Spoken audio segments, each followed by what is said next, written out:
আজকে কিন্তু আমরা চলে এসেছি সিকিমের একটা অত্যন্ত অফবিট ডেস্টিনেশানে। আমরা মূলত এখানে দেখতে এসেছি রোডোডেনড্রন। সেই জন্য আমি শিলিগুড়ি থেকে একটা বাইক ভাড়া নিয়েছি, সেই বাইকে করে কিন্তু আজকে আমি চলে এসেছি এখানে। মোটামুটি এখন আমরা বেরোচ্ছি হোমস্টে থেকে, বেরিয়ে এখন যাচ্ছি বার্সের উদ্দেশ্যে।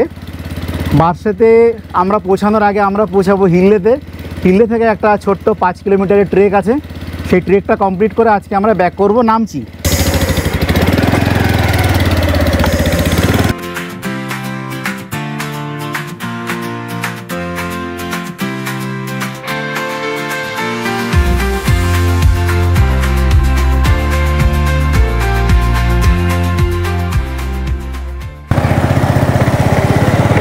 হোমস্টে থেকে আমরা বেশ কিছুক্ষণ হলো বেরিয়েছি। এখন আমরা চলে এসেছি সোমবারি বাজার।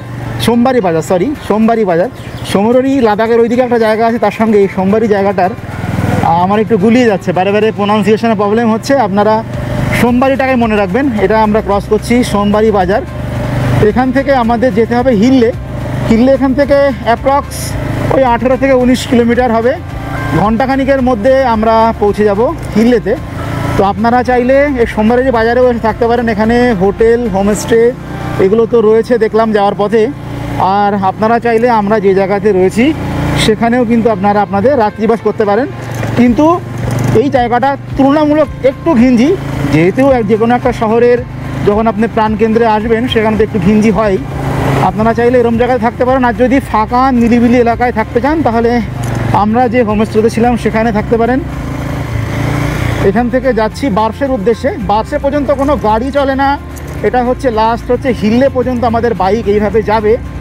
তারপরে সেখান থেকে আমাদের 5 কিলোমিটার ট্রেক আছে। রাস্তা মোটামুটি সব জায়গায় ভালো, সব জায়গায় খারাপ এরকম নয়।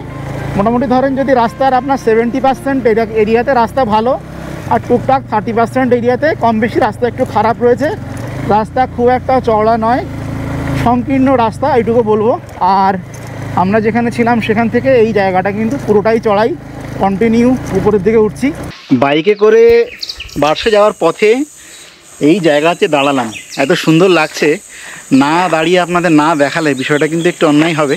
আমার পিছনটা জাস্ট একটু দেখুন, হ্যাঁ পিছনটা দেখুন। আমি ক্যামেরাটা একটু সামনে থেকে দেখানোর চেষ্টা করি।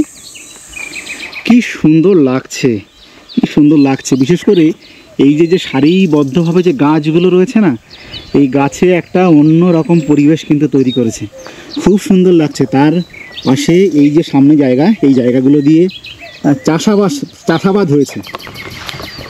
এই জায়গাগুলোতে চাষাবাদ হয়েছে। যদি একটু যাওয়া যায় তাহলে একটু যাওয়ার চেষ্টা করি। আমি এখান থেকে একটু দেখানোর চেষ্টা করি। এই দেখুন সামনে এই জায়গাগুলোতে চাষাবাদ হয়েছে, আর এত সুন্দর লাগছে জায়গাটা।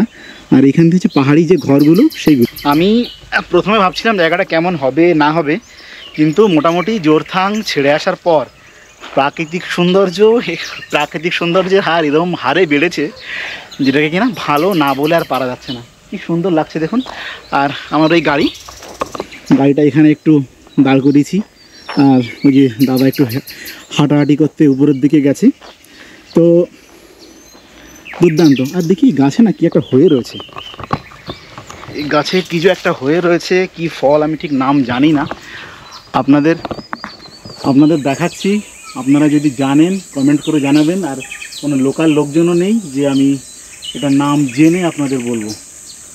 মেবি ডুমুরের মতো লাগছে আমার দেখতে খানিকটা, এটা ডুমুর গাছ কিনা তাও জানি না। এই হচ্ছে এখানকার পরিবেশ। যাই হোক, মোটামুটি বেশ কিছুক্ষণ সময় কাটানো হলো। আবার এই বাইক নিয়ে রওনা দেব বার্সের পথে। দুর্দান্ত লাগছে কিন্তু রাস্তার চারপাশের ফুলগুলো এত সুন্দর লাগছে না, যেটা কিনা এইখান দিয়ে এত সুন্দর লাগছে। রাস্তার চারপাশে ফুল হয়ে রয়েছে, দুর্দান্ত। টুরিস্ট খুব একটা এখনও এসে পৌঁছায়নি, ফাঁকাতে আমরা ঘুরে নিচ্ছি আর কি। খুব সুন্দর লাগছে। পরপর এইগুলো কি ফুল আছে নাম জানা আছে? নাম জানি না, আপনারা যদি কেউ নাম জানেন তাহলে কমেন্টে জানাবেন। অবশেষে শিলিগুড়ি থেকে 132 কিলোমিটারের বাইক জার্নি করে চলে আসলাম হিল্লে নামক এই জায়গাতে। এখান থেকে আমাকে ছোট্ট একটা 5 কিলোমিটারের ট্রেক করে পৌঁছে যেতে হবে ঘন রডোডেন্ডনের জঙ্গলে। আর যাত্রা শুরু করতে রয়েছে এই ধরনের দোকান। वाइन किस चीज़ का वाइन है? ये गुरस का। गुरस मतलब ये रोडोडेंड्रन का वाइन है। कैसे बनाते हैं आप लोग इसका? ये 1 वर्ष ही रखता है, 5 रखता है। बीघा के? इसका 250। अच्छा এগুলো আচ্ছা আচ্ছা এগুলো কি এটা কি स्ट्रॉबेरी स्ट्रॉबेरी स्ट्रॉबेरी कौन सा वाला? ये वाला कीवी फ्रूट का है ये वाला कीवी का रोडोडेंड्रन का ये वाला एनर्जी ड्रिंक। আচ্ছা এনার্জি ড্রিঙ্ক। এটা হচ্ছে সেই রোডোডেন্ড্রন স্যাংচুয়ারির গেট। এই গেট দিয়ে এখন আমরা প্রবেশ করছি। আর শুরুতেই রয়েছে বার্সে 5 কিলোমিটার যে ট্রেকিং, তার একটা কিন্তু মাইলস্টোন লাগানো রয়েছে। এবার এই রাস্তার মধ্যে দিয়ে হেঁটে হেঁটে যেতে হবে। একটু পাথুরে পথ, যেটা ঢুকতেই মনে হলো। আর তার সঙ্গে সঙ্গে বৃষ্টি হয়েছে, তার সঙ্গে স্যাঁতসেঁতে রয়েছে।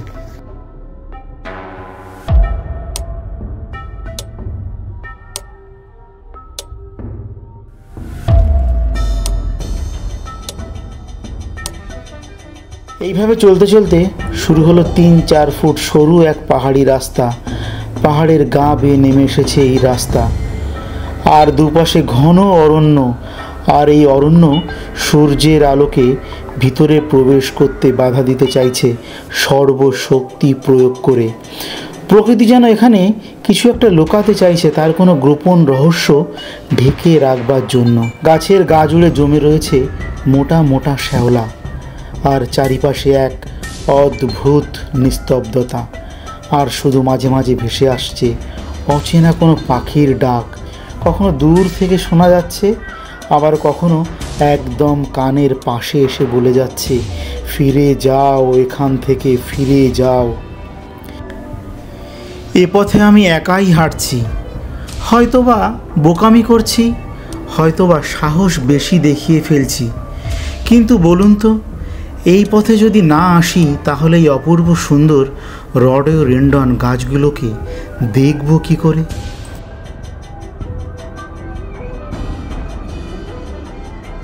মাঝে মধ্যে ঝোপের মধ্যে থেকে একটা খস খস শব্দ হয়।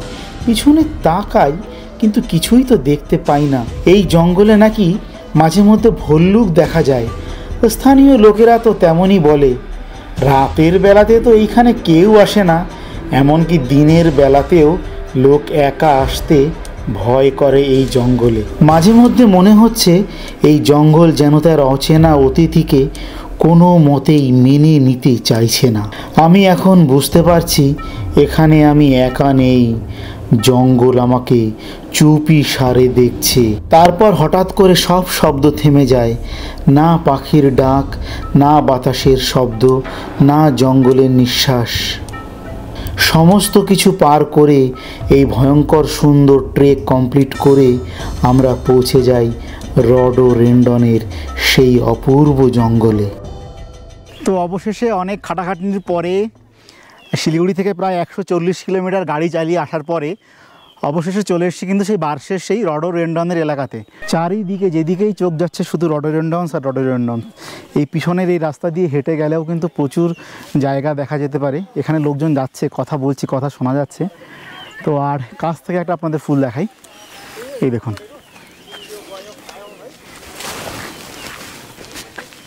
এই হচ্ছে রডোডেন্ড্রনস। রডোডেন্ড্রনস দেখতে কিন্তু এরকম, এইটা একটা ভ্যারাইটি। এর সঙ্গে কিন্তু লাল ভ্যারাইটিটাও কিন্তু এখানে অ্যাভেলেবেল চোখে পড়ছে।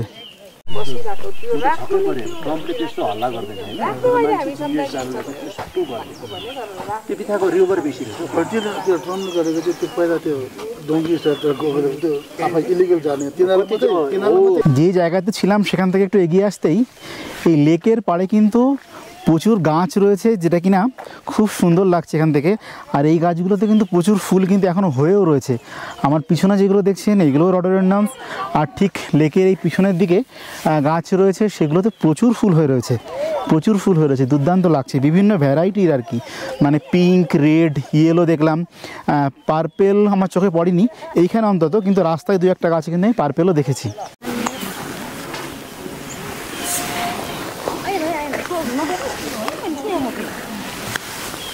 তো এখন কিন্তু একটু এগিয়ে যাচ্ছি, যে জায়গাটা ছিলাম সেখান থেকে এগিয়ে যাচ্ছি, আর আমার দুপাশ দিয়ে রডোডেনড্রন গাছ হয়ে রয়েছে, কিন্তু মন খারাপ করছে একটা কারণে, যে পর্যাপ্ত পরিমাণে ফুল যেটা আশা করে এসেছিলাম সেটা দেখতে পাইনি। 2-3 দিন আগে একটা ভারী বর্ষার কারণে ম্যাক্সিমাম ফুলগুলো কিন্তু ঝরে গেছে, এবং আমরা আসতেও একটু দেরি করে দিয়েছি। যদি আমরা এটা রামনবমীকে টার্গেট করে আসতাম, মোটামুটি আরও দিন 10 আগে আসতাম, তাহলে কিন্তু আরও প্রচুর ফুল দেখতে পেতাম।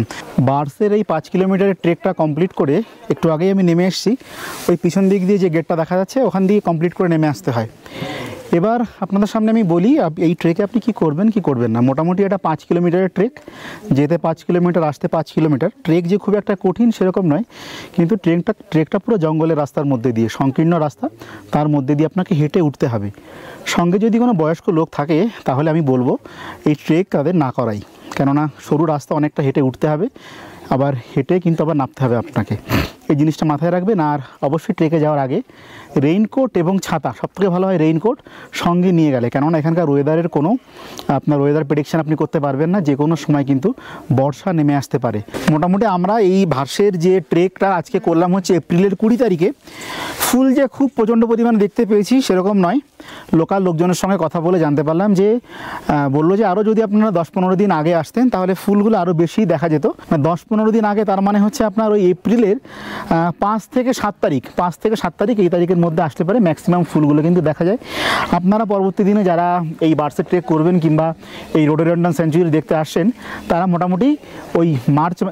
মোটামুটি এপ্রিল মাসের ওই 7-8 তারিখের পরেই আপনাদের প্ল্যান রাখুন, তাহলে কিন্তু সুন্দরভাবে দেখতে পারবেন। আপনি যদি শেয়ারিং বেসিসে আপনি বার্সে আসতে চান তাহলে পরে তার পদ্ধতিগুলো আপনাকে বলে দিচ্ছি। আপনি রিজার্ভ করলে তো ভারতবর্ষে যে কোনো জায়গাতেই আপনি যাওয়ার জন্য গাড়ি পেয়ে যাবেন, সমস্যা তো ওইখানে নয়। সমস্যা হচ্ছে আপনি যদি শেয়ারিং বেসিসে যেতে বা এই বার্সে আসতে চান তাহলে পরে আপনি কী পদ্ধতি অবলম্বন করলে আসতে পারবেন।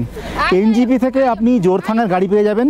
এনজিপি থেকে জোরথাঙের গাড়ি মোটামুটি ওই 12টা থেকে 1টা পর্যন্ত চলে। আপনি এনজিপি থেকে জোরথাং আপনি শেয়ারিংয়ে চলে আসলেন। জোরথাং থেকে আপনি ওখরে আসার জন্য কিন্তু শেয়ারিং গাড়ি পাবেন। জোরথাং থেকে ওখরে আসার জন্য আপনি শেয়ারিং গাড়ি পাবেন। জোরথাং থেকে ওখরেও মোটামুটি 12টা 12:30 পর্যন্ত হচ্ছে আপনি গাড়ি পাবেন। আর ওখরে থেকে বার্সে আসার জন্য কোনো শেয়ারিং গাড়ি নেই। এই পর্যন্ত আপনাকে আসলে এখানে একটা গাড়ি আপনাকে রিজার্ভ করতে হবে, সেটা আপনার 1200 টাকা নেবে। আপনাকে ওখরে থেকে পিক আপ করে এই বার্সে ঘুরিয়ে আবার আপনাকে ওখরেতে নামিয়ে দেবে, তাহলে আপনার 1200 টাকার রিজার্ভ গাড়িতে আপনার হয়ে যাচ্ছে। আর আপনারা যদি টোটাল শিলিগুড়ি থেকে রিজার্ভ করে নিয়ে আসেন গাড়ি, সেক্ষেত্রে আপনার মোটামুটি 5 থেকে 6,000 টাকা কিন্তু গাড়ি ভাড়ায় আপনার চলে যাবে। এর বাইরেও যদি আপনাদের কোনো প্রশ্ন থাকে আপনারা কমেন্ট করুন, আমি প্রত্যেকটা কমেন্টের উত্তর দেব। আর এতক্ষণ ভিডিওটা দেখার জন্য সকলকে ধন্যবাদ। সকলে ভালো থাকবেন। আজকের মতো ভিডিও এখানেই শেষ করছি।